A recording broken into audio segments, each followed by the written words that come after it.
Buenos dias. Hola. ¿Qué ole? What's happening? My guest today is Lenny Curry. No, I'm just kidding. His name is Lenny. Oh my God, I can't remember his last name right now. Lenny. It's a German last name. And it sounds like seismology. And Lenny Siemens. Lenny Thiesen. I got it. How am I supposed to remember a name like that? Whose last name is Thiesen? Don't be offended, Lenny. So we talk about a variety of things. My dog interrupts for a moment there, but he stops pretty quick. My atomic dog. If you guys don't know, I have an atomic dog. So Lenny, he's a florist. He's not just a florist. He owns a flower shop that is on an ideal corner of a busy street here. And it's been there since like 1526 or something like that. No, actually, I don't know how long it's been there, but it's been there a long time. And I don't know if it always used to be a flower shop. It looks like it could have been a gas station or a place where you could drive through and get a sandwich really quick, or a place where you can drive through and they'll throw water balloons at you. I've imagined all sorts of things happening there. But so yeah, check out this program. And if you'd like to donate to the show, you can do so at atlanticradio.blogspot.com. And your donations are very much appreciated, whether they're $1 or $500. Thank you. The Umbrella Corporation. Our business is life itself. This podcast episode is brought to you by nothing. Try it for free.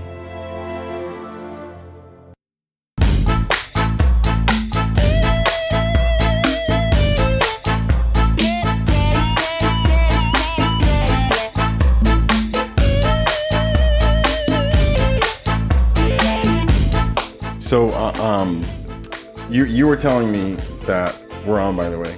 You were telling me, I'm moving this camera because it's crooked.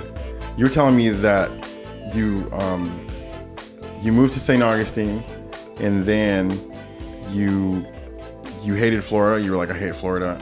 And then you moved to Jacksonville, and then you loved it, actually. And then you moved to Jacksonville, and you were like, I hate Florida again. Yeah. And then you love this town now.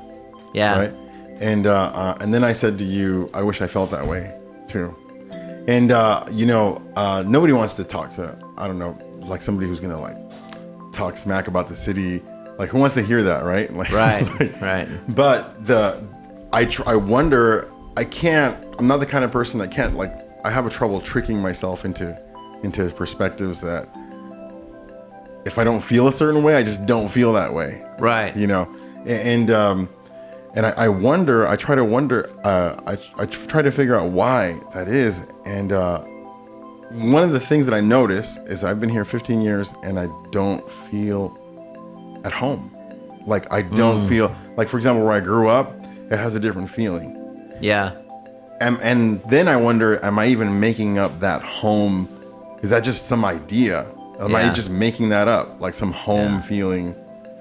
Well, the difference between me and you, Goliath, is that I'm a Chicano. your kids are no, nothing like that. Your kids are babies and mine are adults. Yeah. And so we have all this history here, and all this interwovenness. I could see that, yeah. And so, yeah, right here on these streets where I've had some of my best experiences, I've had some of the worst experiences of my life.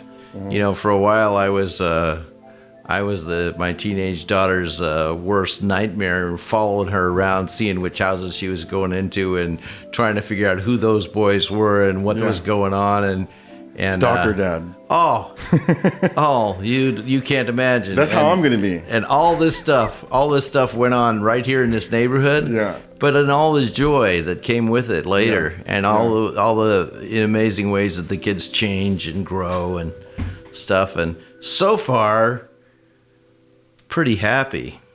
That's so great. far, I'm pretty happy. That's fantastic. See, I'm happy too. I'm very happy too. I don't judge my happiness based on how I feel about the city that I live in, or you know what I mean. It's like that's just another type of patriotism to me. Like I don't really care. Like I'm not really a I'm not really a booster on Jacksonville. I look at all these, I mean, not a rah rah like a policy wonker or something. I'm just I love the fall and the Yeah, that's great. spring. And I wish I could go to Alaska during the summer, but I can't afford to go to Alaska during the summer. But I managed to get out of town. Have you and ever get up been the to Alaska? mountains. Oh man, I've been to Alaska. I've been in every inch of Alaska. I love it up there. It's amazing that you would like. What do you like about Alaska? I've seen some pictures on the internet, of course, of Alaska. It looks beautiful, right? And it's just, but it's everything is just like white.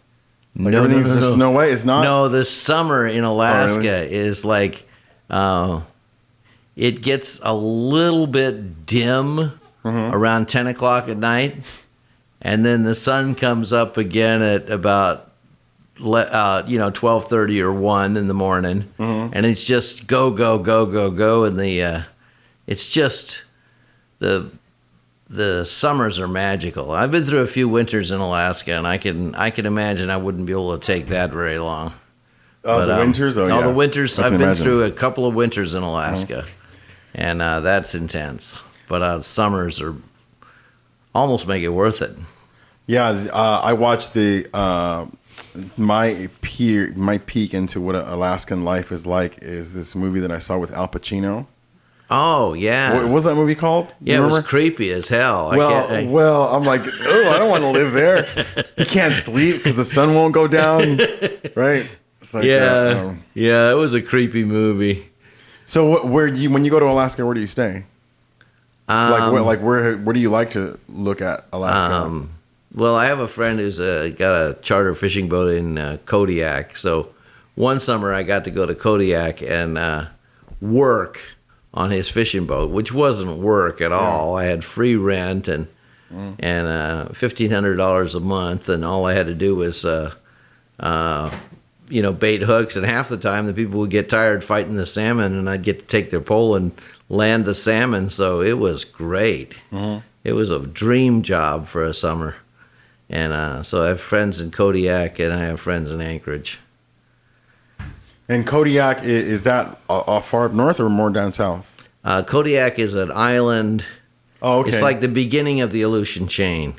It's an island near the beginning. It's a big island.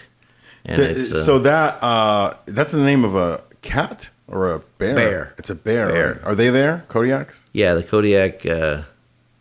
It's a variety. I guess it's the Kodiak brown bear, or I think. So Jeez. you guys were fishing. Kinda rusty. So you guys were fishing? Yeah. So the bears they liked you. They liked the way you guys smell. I saw some bears on the river there, but I never really had a close encounter with a bear. That's great news. Yeah. Yeah. So we talked yesterday about several things. We're talking about history, and man, we talked about several things: the Huns, society, and books that you've been reading. Yeah. And whatnot. Are you avidly into history? Like, is it something that you've read about a lot? I just like to pick up a book and get a feel for certain periods in history. So I love American history, and lately I've been all about Genghis Khan. Yeah. And that history, and particularly how it intersects with the Islamic world, I'm pretty scattered around. I mean, I read a lot, but I'm not a disciplined, educated man. Mm-hmm. But sometimes I meet disciplined, educated people, and I go, and I ask them about this, I ask them about that. They say, I don't know about that, and I don't know about this, and I don't know about that. And I'm going, what were you doing in school anyway? Yeah. Well, there's so much to know. Yeah, that's true. And like a historian, you'll have a historian who's specializes in 1820 lamps. Oh, yeah. And that's his thing. Not lamps. I've never heard of that before. But like swords, like they'll specialize in 1700 swords from the early period of like I don't know what. Yeah. My dog's barking That's right now. specialization, like the point where you know more and more about less and less, the end result of which is you know everything about nothing. So I guess it's cool. And I'm having trouble. This dog is barking over here, and I'm wondering what that's all about. So he probably saw somebody. He probably saw the mailman. Yeah. Does the mailman? Does they work on Halloween? Is it a national holiday? I think the mailmen work in Halloween. I don't even know if they're allowed to dress up. I'm not sure. So I lost my train of thought a little bit. You were telling me about the Huns and the history, and you talked to academics, and or people who've gone to school, and yeah, that's really interesting because I've had that similar experience where you run into somebody and you're like, oh, what do you know? Well, I don't. There's a lot that I don't know about. Yeah. Like when it comes to finance, I'm just like awful with finance. I don't know. Yeah, me too. Me too. Yeah. It's the artist in me. Oh yeah, really? You're bad with finance too? Oh, terrible. Yeah. Terrible. Luckily, I've got a wife who she could pinch a penny hard enough to make it scream. So I managed to always have some money. Yeah. Thanks, honey. Yeah, that's great. Kudos to you, so babe. she's a good accountant. Oh yeah. Yeah. So I hope that doesn't come out to the microphone too strongly. I keep the microphone levels pretty low, so the ambient noise doesn't come through. Yeah. So the Huns are fascinating. Like as we were talking about, there's the Khans What are and the Mongols? Huns. The Mongols and the Huns. The that's Mongol two different- hordes? The Mongol hordes and the Huns are two different groups. Are you asking me? Kind of, because see, I read these two books. I read. Well, they're both Mongolian though. They're both Mongols. They're both steppe people. I read Genghis Khan and the Making of the Modern World, which was fabulous, and then I read one called Destiny Disrupted, which was a view of world history from the viewpoint of Mecca and Medina.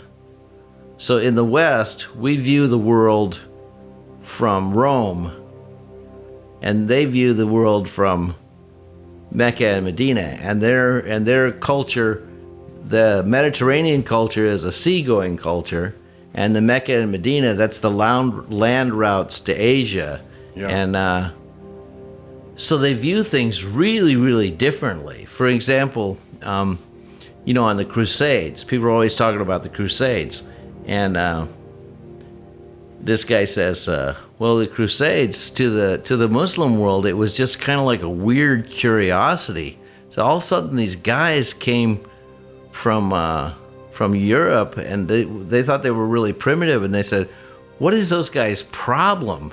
They're coming in here making trouble." And he said, then also there was the aspect of some Frenchman would be going to take the Holy Land back from the Mohammedans, as they called the Muslims back then. So they're going to go take the Holy Land back, and some Muslim army rides up alongside of him, going, "Where are you going?" He said, "Oh, we're going to go get that guy." I said, "Boy, we hate that guy too. Can we come?" So in this book, it showed that a lot of these battles that were going on there was a Christian army and two Muslim armies fighting a Muslim army with a Christian faction and some other tribal faction. Yeah. And kind of like how the Middle East still is. Yeah. It's really sad. Yeah. But he talked about the succession and all this stuff, and then the greatest line in the whole book was that the Muslims were on a roll, and they were winning battle after battle after battle, and they said, "Oh, Allah is with us. We're unstoppable." And then all of a sudden, they ran up against Genghis Khan, and in the meantime, they had developed this discipline called the assassins. Assassin is actually an Arabic word, and they're kind of like the ninjas, and they could sneak in and get your enemy, and you could take down somebody by going into their camp and killing the leader. Yeah. And you strike fear in the hearts of the people, right? So Yeah, you cut the head off of the chicken or So, whatever they call it. yeah, like somebody crept into Saladin's tent, and they left a note on his pillow saying, "I was here and I could have killed you." And so it's like, I'm putting you on notice, pal. You know, you're on our list, right? the way the guy who wrote the book, his name is Tamim Ansari. He's an Afghan guy, and he said, I want to write this book not from the point of view of an academic, but as if we were sitting in a coffee shop talking about what we know. And so he says when they were on this roll, and then they met up with Genghis Khan, and they were so puzzled, they go, this guy is illiterate. They don't even have a book. How can they win against the armies of Allah, right? And the way he put it in the book, he says, suddenly the ones who could kill anyone came face to face with the one who could kill everyone. Wow. So then the other book, that's Destiny Disrupted, and then the Genghis Khan book was. And he's saying that because, for those of you who don't know, he's saying that because Genghis Khan killed 25% of the world's population. Yeah, but as bloodthirsty mass murderers go, he wasn't really all that bad a guy. He had really enlightened views about some things. Yeah. It's funny because a fan of history has pointed out to me that it's easier to make light of people who have done atrocities when a lot of time has passed, because then it's just numbers and whatnot. Yeah. And you can't fight that. It's just human nature. Yeah. It's just like it's so abstract. Yeah. And so, well, there's some groundbreakers. I mean, Lenny Bruce started an Adolf Hitler comedy back in the early 60s, which was still pretty raw back then. I can imagine. That's just right around the corner from World War II. Yeah. Yeah, it's amazing. Yeah, and so what got you started being fascinated with the Mongol hordes? Oh, that's another podcast altogether. Oh, okay. I don't even know if I want to get into that. Okay. So I didn't know. See, something I didn't know. You just taught me about was that the Muslims and the Genghis Khan, that they met. Yeah. That they had that kind of situation going on there. Yeah. The Muslim culture, actually, I don't know if it's Muslim culture or Arabic culture or what to call it, but they've had. It seems like the being dominant on the planet goes in cycles, because the Persians were dominant, and the Romans were dominant, and at one point I guess the Egyptians were, and then now it's like Europeans. The Europeans are dominant around the planet. Well, it's Walmart and the Chinese and the bankers, but anyway, never mind. No, but I'm saying the ideologies. The ideologies that pervade over the planet, and the Muslim culture. I learned this from a television show, was that they're the ones that came up with algebra. Yeah, and most of this astronomy, most of the stars are named in Arabic names. These kinds of things. Yeah, algebra. What do we need that for? Genghis Khan didn't. That brought my GPA down in high school. I'll tell you what. Really? Algebra was hard. Genghis Khan didn't name any stars. Did he not? I don't know. I don't know. Maybe you're right. I thought the Greeks named the stars. You thought the Greeks named the stars? Yeah, I don't know. Here, hang on. I'm fixing this mic cable right here. Okay. So no, I don't think they did. The Greeks, supposedly in astronomy. I'm thinking of some of those pictures in the skies. Oh, maybe, I don't know. Mm-hmm. I don't know. I don't know astronomy. I'm weak on the sciences. See, you're like one of those people you were talking about. What do you know? Didn't you go to school? Yeah. Yeah, man, I probably won't read any books about science. Although I did read a really great book. Mm-hmm. That was kind of about science, but it also had lots of great personal stories. What was it? It was called The Science of Liberty. Mm-hmm. The Science of Liberty. And I can't remember, Timothy Ferris. Uh-huh. The Science of Liberty. Fascinating. I think he has a podcast if he goes by Tim. Yeah, he probably does. Tim Ferriss? Yeah. Yeah, maybe so. Have you ever heard his podcast? I haven't. No? I only just barely started listening to podcasts, and here I am on one. Yeah. How exciting. Yeah, it's amazing. Like I told you, I've been into them since 2007. Yeah. And I don't know what is wrong with me, but I just love to listen to people talk. My wife doesn't know what's wrong with me either. She's You like to listen to people talk? Why do you have to stop and talk to everybody? We're supposed to be on a walk here. We're supposed to be out for exercise. Well, I want to stop and talk. Yeah, I'm not too crazy about talking, but you wouldn't know that because I talk a lot on the podcast, but in real life, I get exhausted talking pretty quickly. Yeah. Like, I'm not the kind of person, I can't go to a party and be at a party for 3 hours because my vocal cords will feel shot. And I find talking way more difficult than singing, which I think physiologically it works out that way anyway. Well, that's great. We need musicians at parties. You can keep your mouth shut all you want as long as you play that guitar, man. Yeah, I can't do that because it's like if you like Job, a guy who was on this podcast. He's a musician, and he said Job Myler. Yeah, Job. I love Job. Oh, he just moved. You know what? He's going to be playing downtown in Hemming Plaza. In fact, I think he's playing right now. Yeah, he's playing right now. Dang it! You got to go. Well, hey Job, we talked about you on the podcast. Yeah, he said he goes. Yeah, he's like when people ask you to go to a party and you're a musician, they're like, bring your guitar, and then he's like. It's like if you have a friend who's a Mary Maid, she's a maid, and she's like, hey, bring all your cleaning supplies over. We're having a party. Come on over and clean while you're hanging out over here. Hey, Job, just for the record, I invited you to a party where you didn't have to sing at all, and I did do that once. So, but next time you come to my party, please bring your guitar. he's our, he lives around here. Yeah. Yeah. Well, I know he lives near here. And He was at the Commander Apartments. Well, now he lives really close to us. Like now he's across the street from me. Oh yeah? Yeah. Do we have time to go down and catch the last part of his show after the podcast? You know what? He stops at 2. Yeah. What time is it now? And it's 12:30.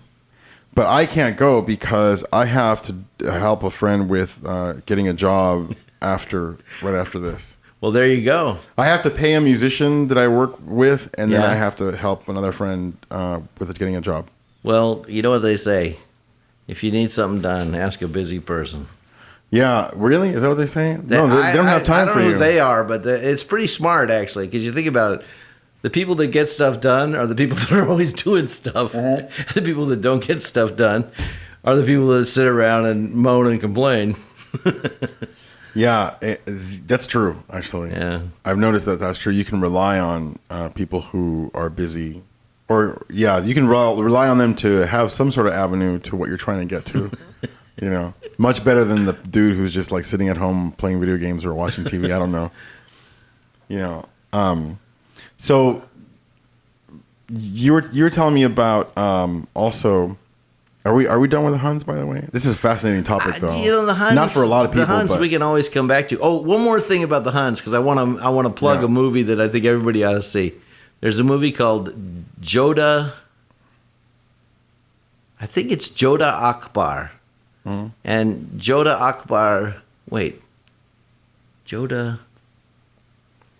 Yoda. Anyway, it's about this Hindu princess, and it's a kind of a Bollywood romanticized story about one of Genghis Khan's descendants, who's a Muslim, who marries a Hindu princess, and he loves her like to the ends of the earth. It's a beautiful story, and there's a movie of it. And it's fun to watch because is it a good movie? Because it's Bollywood. I know that's a politically incorrect term, Bollywood. But, is it? It is really? Yeah, people evidently the Indian film industry is kind of like grossed out by the term. It's real gauche or something. But I've heard them say it. But it's so bright and colorful and exciting and beautiful. I thought I heard them say it like in their news programs. Bollywood. Well, it's because everybody. It's kind of a term like we called the Native Americans Indians when they weren't from India. Yeah, now we're calling Bollywood after Hollywood. It's kind of a diss, I guess. How are you dealing with the how are you dealing with the climate of, the words? Has it always been this way for you? Like words that you can say and the words that you can't say, and the changes in the speech, the way you're supposed to talk. Do you think that there's a lot, and let's say for the past like 7 years, do you think there's a lot of censorship or people shaping the words that you're supposed to use or what you're supposed to call somebody? Oh man. Like for example, people have corrected me. I'm Latino. People have corrected me, telling me that I'm not supposed to say the word Hispanic. Right? Yeah. And that's the word that I use. Let me check. Maybe there's an app on my phone to see what the hell I'm supposed to say. I hate this. Hey, that's a great idea. I hate this. No, that's a great idea. It is a great idea. Trending terminology. If you wanted, if you cared what people thought, and you have to care to a degree. Yeah. But I tell you, it ruins poetry.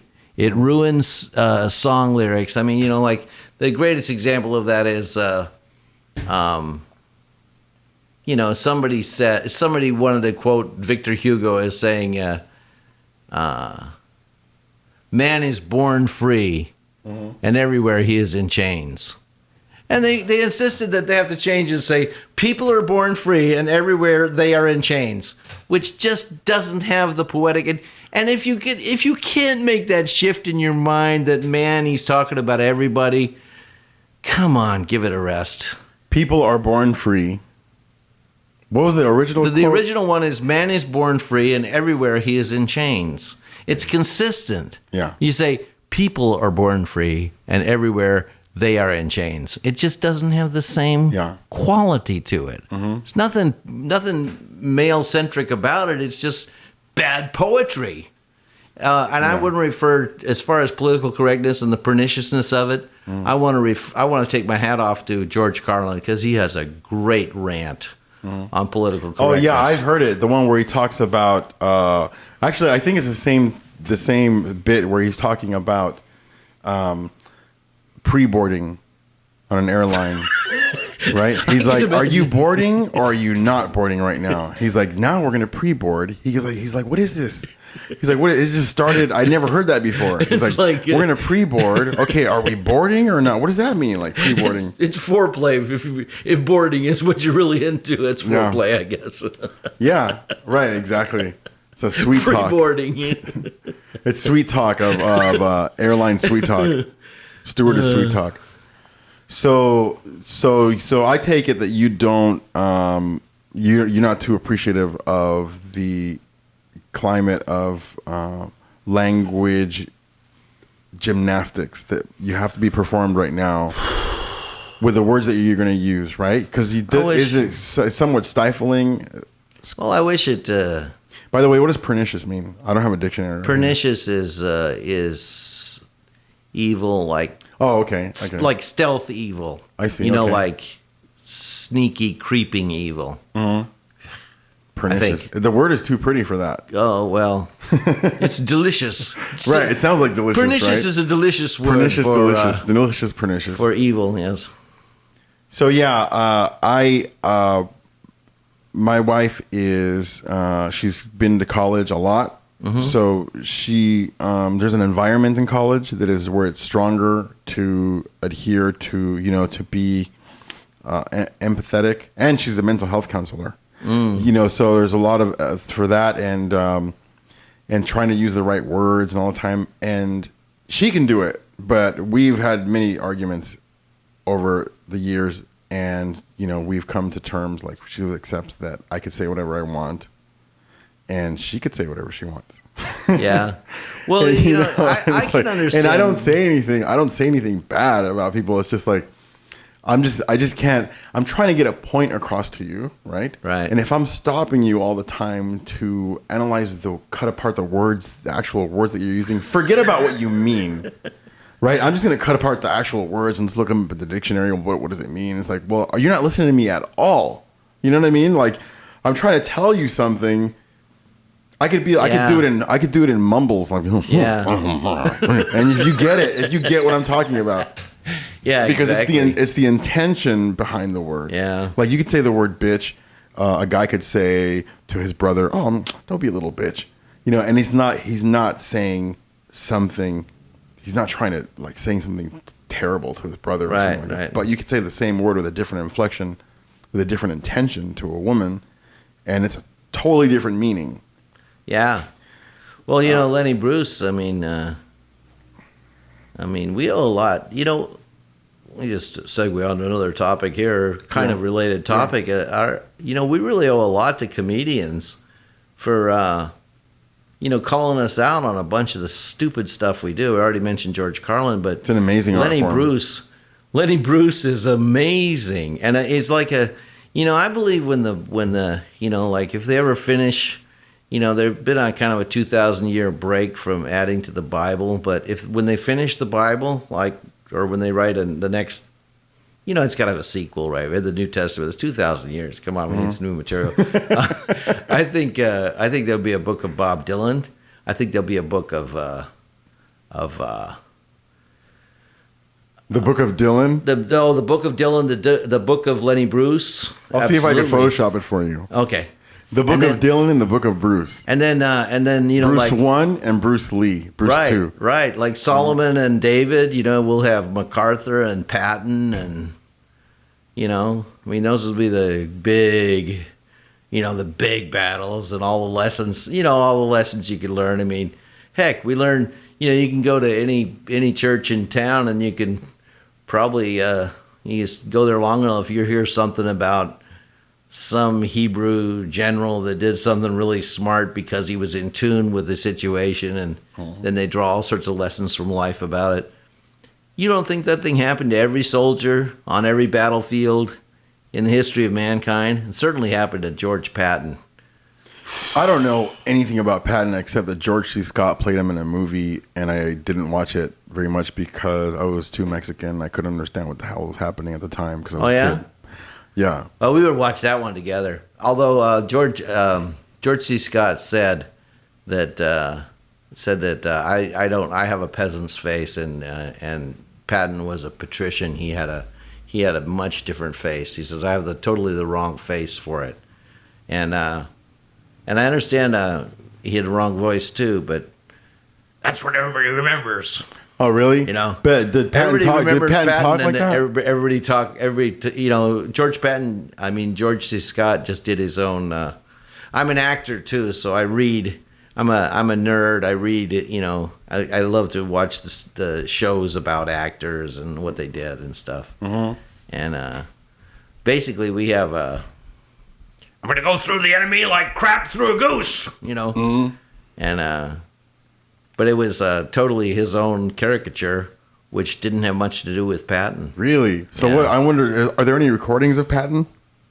I'm sure there are. I'm sure there are. He's probably like really mild mannered. He's a high voice. I think he had I'm General kind of a higher voice than what Patton had. Patton had the real gruff stuff. Mickey Mouse type of voice. You had. Well, I'm not sure. Attack, gentlemen. I'm not sure I've ever heard it. We could find out, but I don't know how pulling out your Google. You can do it, man. You could totally do it. Oh, you could totally do that. Yeah, there's no rules here, man. This is not the radio show. Let's see what that has like time constraints. Like. That is like funded by the attorney office of such and such. That is like paying for. I bet there's YouTube of Patton talking. I'm gonna go to YouTube. He must have made a speech. So he was always getting into trouble, stuff he had to talk his way out of, right? Yeah. While you're doing that, I can ask you about like, how are you? You're a religious person? I really don't know. Actually, I'm not sure. Like George Patton. Let's see. Oh, George Patton talking. Are you gonna do that? You're gonna make the phone talk? Are you gonna make the phone search for you? Yeah. I better shut up because it's going to get my voice there in you there. go. We're done already. We can play this anytime now that we have it up there. No. Man, never mind. Let's don't do that. We'll save. Actually, I got a whole technology. Podcast. I love it. Let me see. I got a whole podcast about my dad. Listen, I can't see it. It's like blurry. No, what it did is it recorded some stuff you were saying over the microphone, so it looked up something totally different. That's why I said I got to shut up because it's going to come out through. So now we got to get the phone to just recognize your voice. Yeah, we'll do that later. That can't be that difficult to do. Like to recognize your voice tone, your tonality and pattern, and just ignore everybody else's. There's probably an app for that. There's probably not. If there was, I would have heard about it by now because it would be super popular. And then I don't know, that might let people know that the government can do that and like can analyze your voice and that's this person's voice for sure. Maybe they don't want everybody to have that technology. Them Illuminati, black helicopters. So, we were talking about Patton. Why did we get on Patton? I don't know, but I was curious about when they finished the Bible. Remember, finishing the Bible. He'll be one of those great. No, this is a great idea generals. that you had. This is a great idea that you had about making new books to the Bible. This is great. I've read the Bible. I think I've read the whole Bible. It's been so long that I don't even remember now. You get really bogged down when they start talking about building the Ark of the Covenant. Well, there's a lot that I skimmed over, like names. Those building specs on the Ark of the Covenant. I mean, come on. Like the names. It's a box, man. Like the names, I go through there's the lists of names. I'm like, okay, fine. Yeah. I'll just skim through that. Well, there's. Can I just mention one thing about that? Yeah. In the lineage of Jesus, there are 4 women mentioned. Mm-hmm. Every one of them of questionable moral standing in the community. And in all the other lineages, no women's names are mentioned. And in Jesus' lineage, there's 2 prostitutes. I think 3 prostitutes, and then Mary, who was pregnant and not married. So This is like unwanted pregnancy, or that's the way she was viewed anyway. Mm-hmm. God wanted her to be pregnant, they say. Yeah, and he saw to it somehow. There's a lot of stuff that I grew up Catholic. Yeah, and I live in a part of the country where religion dominates.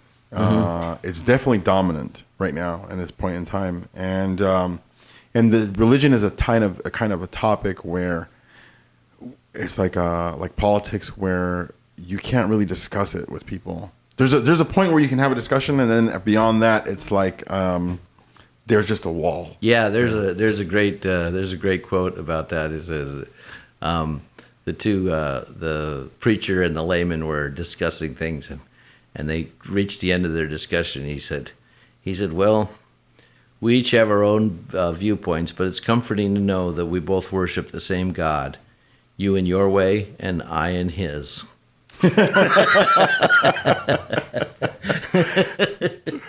Oh, that was good. I thought it was going to be all super equalizing there, and nope. Like, there's more self-righteousness in there. Throw that in there really good. One. Yeah, that's good. That's a good one. Yeah, so talking to people about religion is often difficult. So that's why I think people avoid that topic, and politics. Well, but I wonder why people invest so much emotional energy, like they have so much emotional attachment to their political view or to their religious view. I don't know why it's necessary. It's not. It absolutely is not. And it's I remember I was in a playwriting workshop one time, and people read their work and then you give feedback. So this woman was. So you're really an actor? You do acting? Yeah. I've done cool. Done several things in community theater here. And anytime I can, I get up and do a shtick and a character great. And stuff. Yeah. But this woman was giving this reading from this play, and it was about this preacher who was going through kind of like a midlife crisis, and he was changing his mind about a bunch of stuff, and so she was going through this, and she's arguing, and I said, my feedback to the woman who wrote the play, I said, don't